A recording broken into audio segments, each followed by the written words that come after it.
안녕하세요, 용입니다. 제가 지난번에는 좀 감기 때문에 목소리가 많이 안 좋은 상태로 이제 영상을 찍었었는데, 그래도 이번에 이제 목소리가 좀 어느 정도 다시 돌아온 김에 간만에 타투 내용을 가지고 좀 영상을 좀 찍게 됐어요.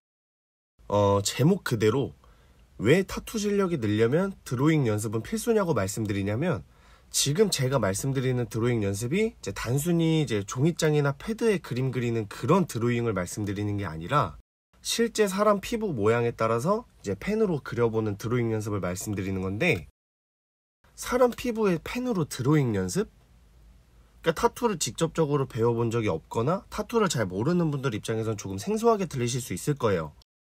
근데 이제 타투를 하고 있는 사람 입장에선 신체 드로잉을 하는 게 굉장히 중요한 부분인데, 일단 보편적으로 타투 작업을 진행하는 순서가 이제 예를 들어 작업할 도안이 있으면 사람마다 이제 신체 사이즈가 다 다르니까 상대방 신체 사이즈에 맞게끔 이제 크기를 잘 조절해 준 다음에, 이제 여기서 좀 중요한 게 전사용지라고 있거든요.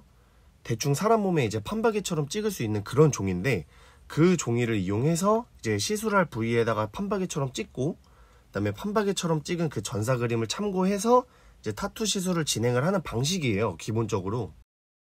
근데 사람들이 보통은 이제 평평하게 잘 찍히는 부위에만 타투를 한다는 보장이 없잖아요, 보통.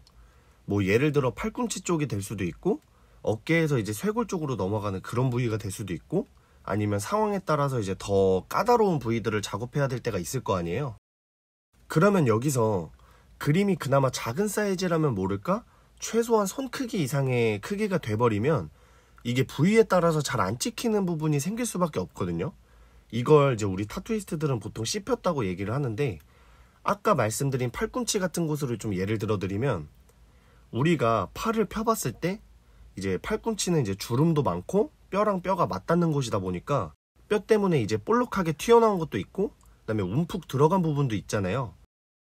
그러면 그 상태로 이제 팔꿈치에 전사를 찍는다고 생각을 하면 움푹 들어간 부분이나 아니면 주름이 많은 부분은 당연히 잘 안 찍히겠죠. 그러면 이제 우리가 이 상태로 계속 잘 찍힐 때까지 뭐 전사용지를 계속 쓸 수도 없고, 아니면 뭐 계속 찍고 지웠다를 반복하면 작업은 작업대로 딜레이 되고 손님은 손님대로 힘들기 때문에 현실적으로 이걸 계속 잘 찍힐 때까지 붙들고 있을 수가 없단 말이야. 그래서 이럴 때 꼭 필요한 게 바로 신체의 펜으로 직접 드로잉을 하는 거예요.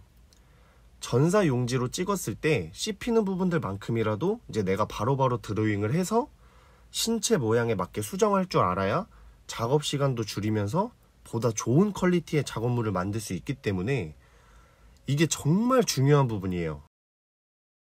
우리가 아무리 도안을 예쁘고 완벽하게 잘 만들어놔도 사람 몸에 직접 찍어보면 구도가 생각했던 것보다 좀 틀어지거나 아니면 제대로 안 찍히는 부분이 무조건 생기기 때문에 이게 절대적으로 신체 드로잉을 할 수밖에 없는 상황이 와요. 근데 여기서 정말 내가 조금이라도 제대로 된 타투이스트가 되고 싶다면, 솔직히 손님 앞에서 엉성하게 드로잉하는 모습을 보이는 것보다 조금이라도 능숙하게 드로잉하는 모습을 보이는 게 더 좋잖아. 그러면 이제 이럴 때를 대비해서 내가 타투를 배우고 있거나 아니면 타투이스트인데 드로잉이 조금 부족하다는 생각이 들면, 몸에 이제 전사 찍고 펜으로 드로잉하고 이런 건 뭐 어차피 씻으면 다 지워지니까 그냥 편하게 몸에다가 많이 연습을 해보는 게 좋아요.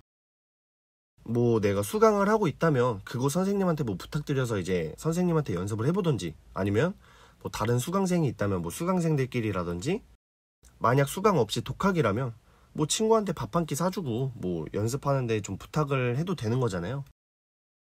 그리고 또 의외로 뭐 그림 연습 아니면 고무판 연습 이런 내용들은 되게 많아도 몸에 직접 드로잉하는 연습을 중요시하는 내용은 크게 없더라고요. 근데 이게 내가 진짜 타투이스트를 목표로 하고 있는 사람이라면 이게 멀리 봤을 때 진짜 중요한 거거든요. 이거 진짜 장난 아니에요.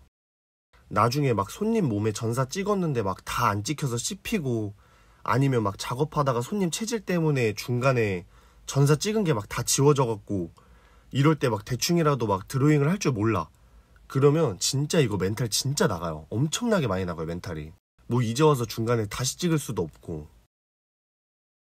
만약 내가 빅 사이즈를 주로 다루는 장르를 할 거면 신체 드로잉을 엄청나게 많이 연습을 해야 되기 때문에 이런 분들은 특히 더 연습을 많이 해둬야 되고, 이제 연습은 어떤 식으로 하냐면 최소한 손가락 포함한 손 크기 이상의 그림을 하나 준비해두고, 뭐 크면 클수록 더 좋아요. 그림은 그래야 씹히는 부분을 더 쉽게 알 수 있으니까. 아무튼 그림을 준비해서 이제 몸에 찍어보고, 그 그림에 뭐 예를 들어 연기라든지 아니면 구름이나 번개 같은 이런 배경들 있죠. 이런 걸 구도가 너무 어색해지지 않게 손님 신체 모양에 맞춰서 이제 직접 드로잉을 계속 연습을 해보는 거예요.